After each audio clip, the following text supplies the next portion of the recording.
अभी हाल ही में भारत में मिस वर्ल्ड कंपटीशन ऑर्गेनाइज हुआ था, जिसमें कुल 108 कंटेस्टेंट्स ने पार्ट लिया था। 72वें मिस वर्ल्ड कंपटीशन में थाईलैंड की ओपल सुचाता चुआंगसी ने मिस वर्ल्ड 2025 का खिताब जीता। मिस ओपल थाईलैंड से हैं और वो थाईलैंड से मिस वर्ल्ड बनने वाली पहली महिला बन गई।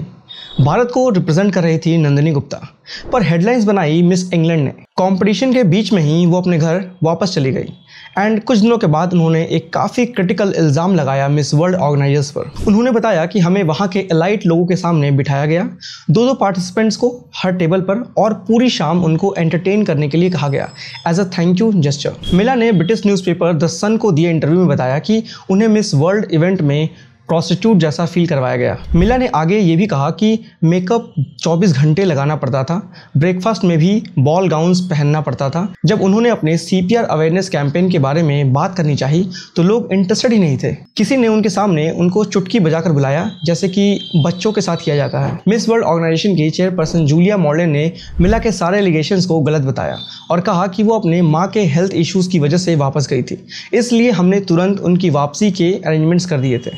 मिनिस्टर जयेश रंजन ने कहा कि मिला के एलिगेशंस टोटली बेसलेस है। CCTV फुटेज से पता चलता है कि वो एक सीनियर IAS ऑफिसर, उनकी वाइफ, बहू और एक वुमेन फ्रेंड के साथ टेबल पर थी।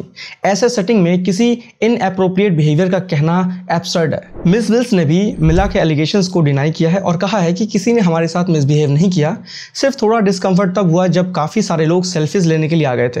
अभी तक फाइनल रिपोर्ट तो आई नहीं है, पर अभी ये समझते हैं कि ऐसे इंसिडेंट्स के इफेक्ट्स क्या होते हैं। मिस इंग्लैंड जैसे ग्लोबल फिगर का ओपनली एक्सप्लॉयटेशन का एलिगेशन लगाना इंडिया के इंटरनेशनल इमेज को नुकसान पहुंचा रहा है। वैसे ही भारत वुमेन सेफ्टी इंडेक्स में 128 रैंक पर है और अक्सर खबरें आती रहती हैं जो इस रैंकिंग को जस्टिफाई भी कर देती हैं। Tourist, specially women travellers, India को अवॉइड करने लगेंगी। पिछले साल ही एक स्पेनिश महिला के साथ झारखंड में गैंग रेप हुआ था, उसके हस्बैंड के सामने। अब एक और एलिगेशन भारत के इमेज को और डिस्ट्रॉय ही करेगी। यही नहीं, हमें और भी ऐसे वीडियोस देखने को मिलते हैं जहां टूरिस्ट के साथ मिसबिहेव किया जाता है। नेगेटिव न्यूज़ तुरंत न्यूज़ में आ जाती हैं, पर अगर ये एलिगेशन गलत साबित हो भी गया तो शायद इतनी सुर्खियां ना बटोर पाए। इसलिए prevention is better than cure.